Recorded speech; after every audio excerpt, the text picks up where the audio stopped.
आज का समाज एक चिंताजनक रास्ते पर जाता हुआ प्रतीत होता है, जहां भौतिकवाद करुणा पर हावी है और सफलता का मूल्यांकन उद्देश्य के बजाय संपत्ति से किया जाता है। जैसे जैसे लालच उद्योगों और वैश्विक शक्तियों को चला रहा है, वैसे वैसे युद्ध फूट पड़ते हैं, अपने पीछे विनाश छोड़ते हुए। हिंसक विरोध और बढ़ता अपराध एक ऐसी दुनिया को दर्शाते हैं जो गहराई से जड़े जमा चुकी असमानता और सामाजिक अशांति से जूझ रही है। इसी बीच हमारा ग्रह प्रदूषण, वनों की कटाई और पर्यावरणीय उपेक्षा के बोझ तले करा रहा है, जिसे सुविधा और तात्कालिक लाभ के लिए बलि चढ़ा दिया गया है। बुराई ने हम में से कई लोगों को अपने कब्जे में ले लिया है, हमारी बुद्धि को भ्रमित करते हुए, घृणा को बढ़ावा देते हुए और मानवता को सत्य, करुणा और सामंजस्य से दूर धकेलते हुए।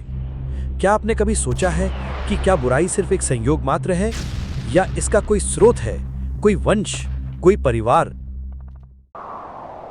हजारों वर्ष पहले हिंदू ऋषियों ने एक भविष्यवाणी को लिपिबद्ध किया, एक ऐसा ग्रंथ जो न केवल हमारे वर्तमान अंधकार युग कलयुग के अंत की भविष्यवाणी करता है, बल्कि यह भी बताता है कि स्वयं बुराई की उत्पत्ति कैसे हुई। यह भविष्यवाणी यह भी कहती है कि अंधकार के इस युग में एक दिव्य आत्मा जन्म लेगा, जो बलपूर्वक बुराई का अंत करेगा और पृथ्वी पर धर्म की पुनः स्थापना करेगा। उसकी आंखों में प्राचीन ज्ञान की चमक होगी और उसकी वाणी आत्मा को झकझोर देने वाली होगी। वह गहराते अंधकार के बीच एक शांत अग्निशिखा के रूप में उदित होगा।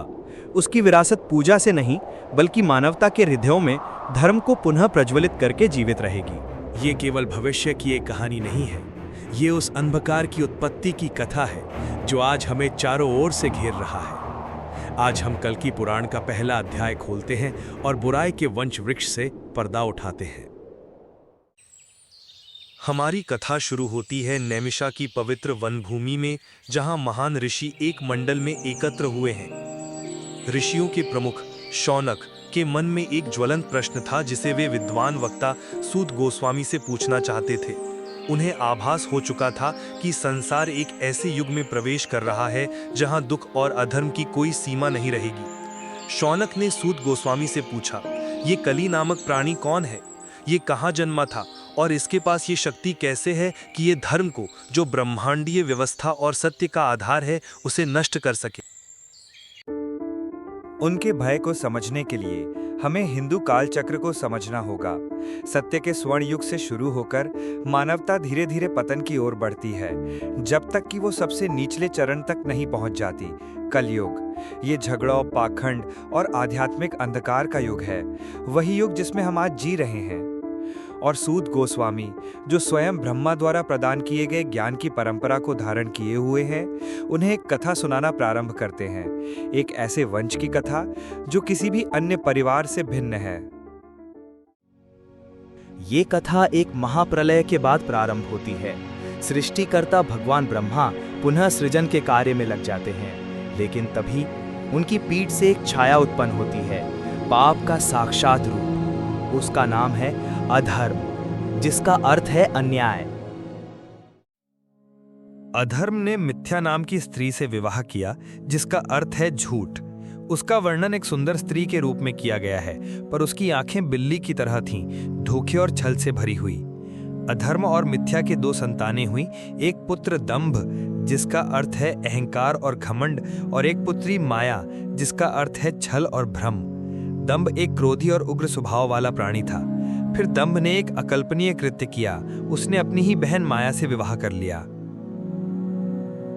दंभ और माया के इस मिलन से दो संतानें जन्म लेती हैं, एक पुत्र लोभ, जिसका अर्थ है लालच, और एक पुत्री निकृति, जिसका अर्थ है चालाकी। ये विकृत परंपरा आगे भी जारी रहती है। लोभ अपनी ही बहन निकृति से विवाह करता है और उनके संयोग से क्रोध का जन्म होता है, जिसका अर्थ है गुस्सा। क्रोध की बहन है हिंसा, जिसका अर्थ है हिंसा और ईर्ष्या।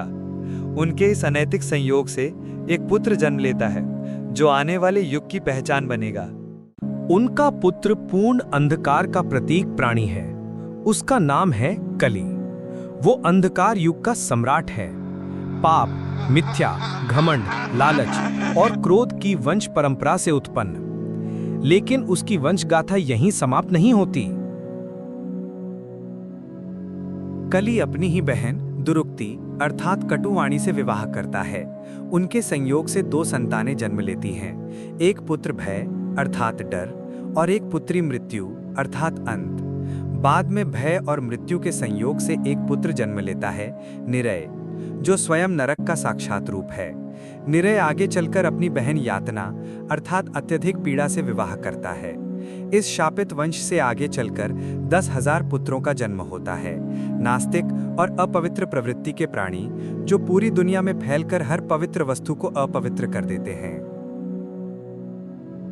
जैसे ही कली और उसके वंशज संसार में फैलते हैं, सृष्टि की मूल संरचना ही विघटित होने लगती है। कल की पुराण इस युग की एक अत्यंत भयावह और काली छवि प्रस्तुत करता है।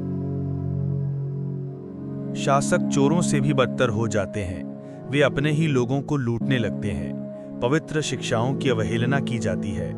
ब्राह्मण, जो आध्यात्मिक वर्ग के प्रतिनिधि हैं, अपने कर्तव्यों को त्याग कर भ्रष्टों की सेवा करने लगते हैं। लोग लोभी, क्रूर और कामुक हो जाते हैं, यहाँ तक कि अपने ही माता पिता के प्रति भी हिंसक। पुराण उल्लेख करता है कि पवित्र रक्त संबंध और निष्ठा के बंधन समाप्त हो जाते हैं और उनकी जगह ले लेते हैं स्वार्थ और सुविधा पर आधारित संबंध। धन ही मूल्य का एकमात्र मापदंड बन जाता है। कोई व्यक्ति केवल इसलिए महान आत्मा माना जाता है क्योंकि वह धनी है।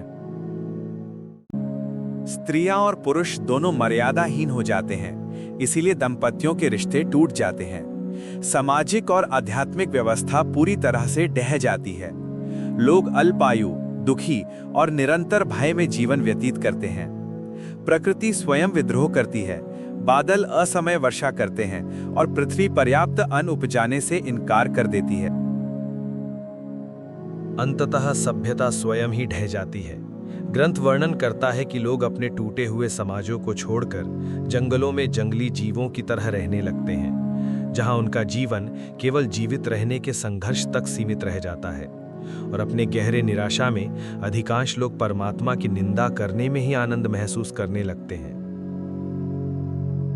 पीड़ा इतनी बढ़ जाती है कि स्वयं धरती माता पाप के भार को और अधिक सहन नहीं कर पाती। व्याकुल होकर वो इंद्र के नेतृत्व में देवताओं के साथ समाधान की खोज में निकल पड़ती हैं। वे ब्रह्मलोक पहुंचते हैं, जो सृष्टिकर्ता ब्रह्मा का धाम है। ये एक ऐसा लोक है जहां केवल प्रकाश, अनुशासन और पवित्र ध्वनि विद्यमान है, उस संसार से बिल्कुल विपरीत जिसे वे अभी अभी छोड़कर आए हैं। भारी मन से वे अपने दुख का कारण प्रकट करते हैं। वे कली के शासन, धर्म के विनाश और संसार की असहनीय पीड़ा का वर्णन करते हैं। वे महान सृष्टिकर्ता से विनती करते हैं कि वह इस अंधकार युग को समाप्त करने का कोई उपाय बताएं। और इस प्रकार कल की पुराण का पहला अध्याय समाप्त होता है। ये न केवल समस्या का वर्णन करता है, बल्कि उसका साक्षात रूप प्रस्तुत करता है। बुराई को एक नाम, एक चेहरा और एक वंश देकर आने वाली समस्त घटनाओं की नींव रखता है। यही वो अंधकार है जिसका सामना करने के लिए अंतिम अवतार कल की नियत है। अगले अध्याय में देवता अपनी प्रार्थना लेकर स्वयं सृष्टि के परम रक्षक भगवान विष्णु के पास पहुंचेंगे। वो उन्हें क्या वचन देंगे और वो उद्धारकर्ता आखिर कब प्रकट होगा? यदि आपको ये प्राचीन भविष्यवाणी की यात्रा रोचक लगी हो तो कृपया लाइक बटन दबाएं और पुराणों से जुड़ी ऐसी ही और जानकारियों के लिए चैनल को सब्सक्राइब करें। कमेंट में हमें जरूर बताएं कलयुग के इस प्राचीन वर्णन का कौन सा भाग आज के समय में आपको सबसे अधिक सटीक लगता है।